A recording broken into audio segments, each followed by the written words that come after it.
Today on Rappler. The perception is we're one of the corrupt countries, and that is not good. The Philippines delivers an impressive mid-year economic performance, but leaders say corruption remains a problem.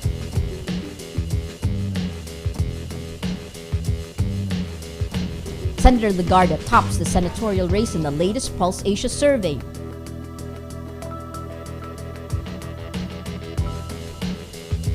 And Pope Benedict XVI asks leaders to work for peace after deadly protest over an anti-Islam film.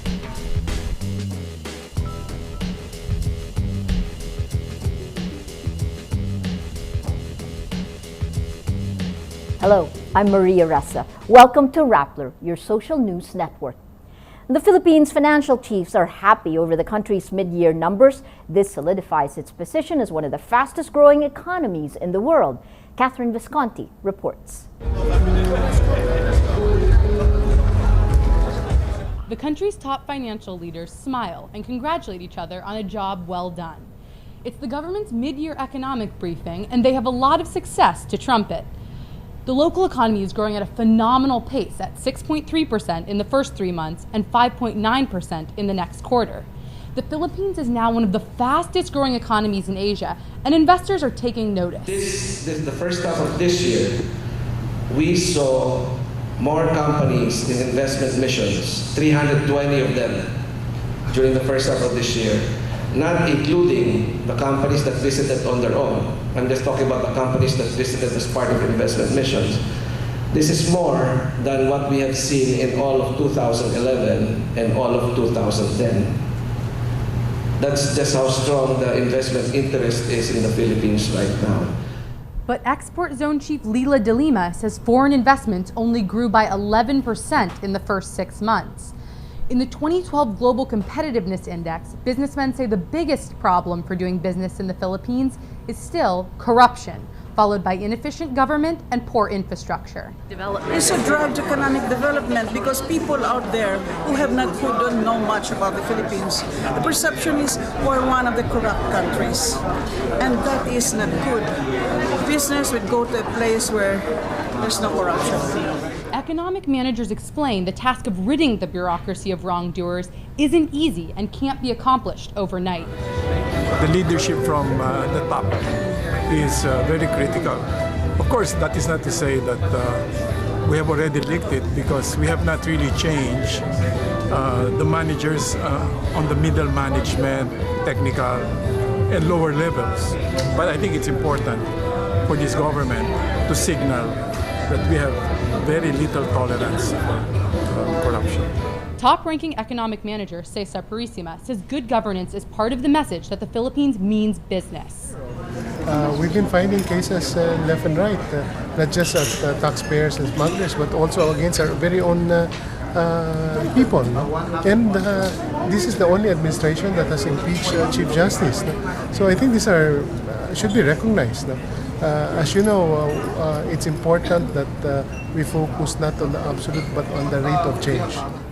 With investments and job-generating opportunities still low, the country still depends on other sources of growth, such as remittances from overseas workers.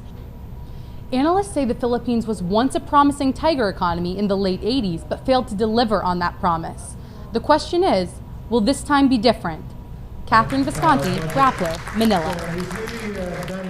Senator Miriam Defensor Santiago is still protesting what she calls a boycott of her probe on resigned Interior Undersecretary Rico Puno.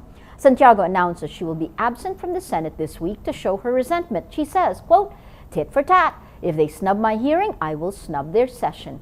Santiago is protesting the absence of 9 senators who are members of her Committee on Constitutional Amendments, Revision of Codes and Laws. Some of the members say they had a prior engagement, but Santiago claims there was a conspiracy between the lawmakers and Malacanang to snub her probe. Deputy Presidential Spokesperson Abigail Valte denies there was a gag order from the president or that there was a plan to boycott the hearing. President Benigno Aquino defends his cabinet, saying they always cooperate. He stresses there's a procedure Santiago must follow as a lawmaker. Re-election Senator Lauren Legarda comes out on top in the latest Pulse Asia survey. 67.3% say they will vote for Legarda in the 2013 elections. In second place is Senator Francis Chis Escudero with 61.2%. Sharing third to fifth place are Senator Alan Pedro Cayetano with 49.9%. San Juan Representative J.V. Ejercito also with 49.9%, and Cagayan Province Representative Jack Enrile with 47.4%.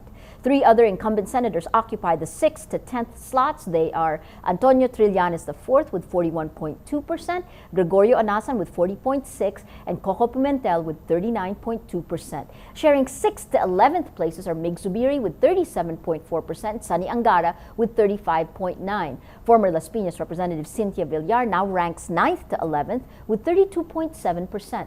The 12th and last slot is being fought over by four people. They are Maria Lourdes Nancy Binay with 27.4%, former Senators Richard Gordon with 26.2%, Ramon Magsaysay Jr. with 25.2%, and Jambi Madrigal with 23.2%. Malacanang says officials of the American Embassy in Manila are safe after reports of widespread attacks by Muslim protesters against U.S. embassies in nearly 20 countries in the Middle East and Africa. Deputy Presidential Spokesperson Abigail Valtes says the Muslim community in the Philippines has always conducted itself, quote, with goodwill and sobriety. On September 14th, Al-Qaeda called for more attacks on American embassies to protest an anti-Islam film. But the Philippines' largest Muslim insurgent group, the Moro Islamic Liberation Front, says it will observe its ceasefire pact with the government. MILF Chief Political Officer Ghazali Jaafar says, "We do not live in the dark ages. There are rules and laws that need to be followed." Pope Benedict XVI calls on Middle East leaders to work towards peace and reconciliation after deadly protests over this anti-Islam film. An estimated 350,000 people gathered to join the Pope as he celebrates Mass on the last day of his visit to Lebanon. The 85-year-old pontiff urges Middle Eastern Christians and Muslims to forge a harmonious, pluralistic society. He appeals to the international community to propose workable solutions respecting the dignity, rights, and religion of every human person. Lebanon's Sunni spiritual leader Mohammed Rashid Kabani says the events rocking the Arab world, quote, bring Muslims and Christians a light that shows us the path to a better tomorrow. The Office of the Ombudsman issues new rules relaxing public access to the Statement of Assets, Liabilities, and Net Worth. Assistant Ombudsman Asriman Rafanan says Memorandum Circular Number 3 means, quote, everything is open unless restricted. He says this is an improvement from the old rule that everything is secret unless allowed. All elected officials except members of the Senate and the House of Representatives filed their SAL-Ns before the Office of the Ombudsman. Accessing the SAL-Ns of senators is easy, but not the SAL-Ns of members of the House. The House leadership banned the release of SAL-Ns until they finalized a new set of rules that would govern the release of the documents. Well, let's now look at Rappler's Wrap for today, a list of the 10 most important events around the world you shouldn't miss. At number 6, foreign housemaids pray with Pope Benedict XVI as he celebrated Mass in Beirut Sunday. Lebanon gained notoriety for mistreating domestic helpers. The Philippines, along with Madagascar and Ethiopia, stopped sending citizens to work there. Asians and Africans joined Pope Benedict in celebrating the Mass. Raymond, a Lebanese shopkeeper, says, quote, today with the Pope, we are all the same community. Mary, a Filipina married to a Lebanese, also says she came to see the Pope to get his blessing. At number 7, Burmese opposition leader and pro-democracy icon Aung San Suu Kyi leaves for a historic 18-day trip to the U.S. following trips to Europe earlier this year. She's expected to meet with U.S. President Barack Obama and will be awarded the Congressional Medal of Honor, the highest civilian honor in the United States. Suu Kyi's trip to the U.S. comes a few days before the visit of Burmese President Thein Sein. Some fear her visit could overshadow his and could pose diplomatic challenges. At number 8, the Duke and Duchess of Cambridge will file criminal charges against the photographer who took topless photographs of the Duchess and published them on French magazine Closer. A spokesperson for St. James Palace confirms, quote, a criminal complaint is to be made to the French prosecution department. William and Kate are currently in the Solomon Islands as part of their Asia and Pacific tour. The photos were taken while Kate was sunbathing during a vacation in France last week. The couple's legal team wants to stop further publication of the photos. And at number 9, A week after the Taliban reveals plans to kill Prince Harry, Afghan insurgents dressed in U.S. Army uniforms carry out an attack on the NATO base Camp Bastion in Afghanistan, where Britain's third in line is stationed. 2 U.S. Marines were killed and 9 others wounded during the attack Friday. 6 fighter jets were also destroyed. The insurgents were able to penetrate the perimeter fence of the base. 14 of the rebels were killed. A Taliban spokesperson says, quote, "We stormed this one because Harry was there."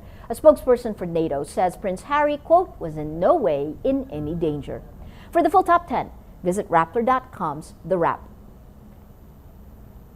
Pilar College will soon lift its controversial ban on the Muslim veil or hijab, following dialogues between Christians and Muslims in Zamboanga. In a statement, the school and the National Commission on Muslim Filipinos, NCMF, say the school will lift the ban after implementing, quote, programs toward the voluntary wearing of hijab. Sister Maria Fe Herodias says students of other religions need to be prepared to study next to Muslims wearing veils. The Christians do not really understand very well the value and the need for the hijab.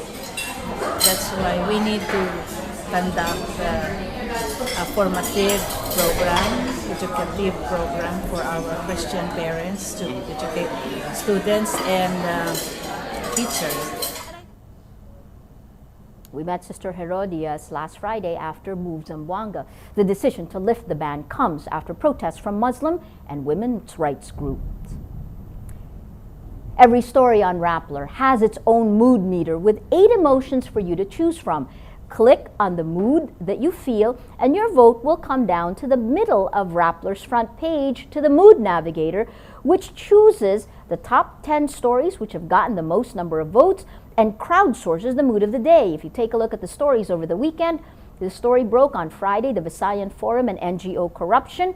Take a look at 47% angry, 33% sad, 7% afraid, 13% happy. The last story you just heard, Muslims Christian agree to lift veil ban, 50% inspired, 44% happy, and today's top story, one of today's top stories, Pulse Asia Lagarde top senatorial race, 62% annoyed, 16% angry, 5% happy. That happy vote going to the mood of the day. Today, most people are happy. Well, that's Rappler's Newscast for today, Monday, September 17, 2012. Visit Rappler.com and watch our newscast Monday to Friday. Tell us how you feel on our mood meter and help us crowdsource the mood of the day. I'm Maria Ressa. As we say at Rappler, tomorrow begins today.